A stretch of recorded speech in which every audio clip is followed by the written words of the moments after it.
নারায়ণগঞ্জের মানুষ সেদিনের পর থেকে দীর্ঘ পৌনে 3 বছরের প্রতীক্ষার অবসান ঘটল সোমবার সকালে। সকাল 9টার কিছু পরে নারায়ণগঞ্জ জেলা কারাগারে থাকা 18 জন আসামিকে হাজির করা হয় আদালতে। এরপর মূল আসামি নূর হোসেন সহ বাকি 5 জনকে আনা হয় কাশিমপুর কারাগার থেকে। বেলা 10টার পর রায় ঘোষণা করেন আদালত। মূল আসামি নূর হোসেন এবং র্যাবের শীর্ষ কর্মকর্তারা সহ 26 জনের ফাঁসির দণ্ড ঘোষণা করা হয়। বাকি 9 আসামির যাবজ্জীবন সহ বিভিন্ন মেয়াদে সাজা হয়। এ রায়ে সন্তোষ প্রকাশ করেন বাদীপক্ষের আইনজীবী। তবে রায়ের বিরুদ্ধে উচ্চ আদালতে আপিল করবেন বলে জানান আসামি পক্ষের আইনজীবী। আজকে বিজ্ঞ আদালত যে রায় দিয়েছেন, আমার আসামি মনে করে যে সে ন্যায় বিচার পায়নি, সে ন্যায় বিচার প্রাপ্তির লক্ষ্যে উচ্চ আদালতে আবেদন করিবে, উচ্চ আদালতে আপিল দায়ের করিবে।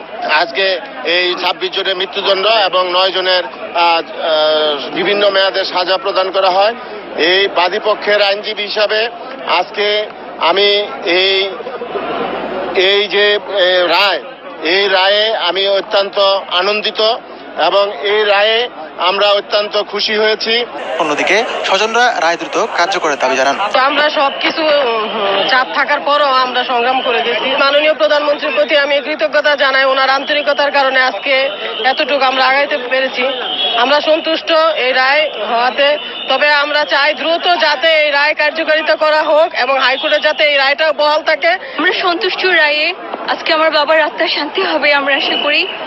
দ্রুত কার্যকর যেন হয় সেই আশায় আমরা আছি। এদিকে চাঞ্চল্যকর এই মামলার রায়কে কেন্দ্র করে নজিরবিহীন নিরাপত্তা বলয় গড়ে তোলা হয় আদালত চত্বর সহ পুরো নারায়ণগঞ্জেই। আতিকুর রহমান তমাল, সময় সংবাদ, নারায়ণগঞ্জ।